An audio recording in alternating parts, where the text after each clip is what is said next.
Hi, welcome to the Richard Kabili YouTube channel, and for today's tutorial, I will be teaching you on how to change activity navigation style in voiceover on iPhone X. But first, kindly subscribe to this channel and don't forget to hit the subscribe button and the bell to notify you for the new updates. And let's start.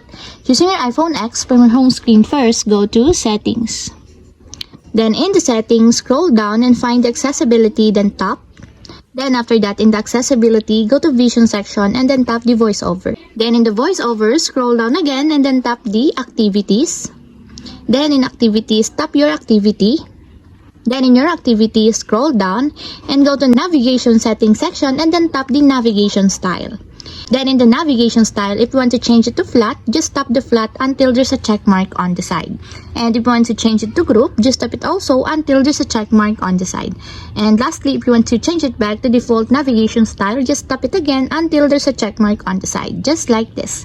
And that's it, we have successfully changed activity navigation style and voiceover on iPhone X. If you have a question, kindly comment down below and don't forget to hit the subscribe button and the bell to notify you for the new updates. And thank you for watching!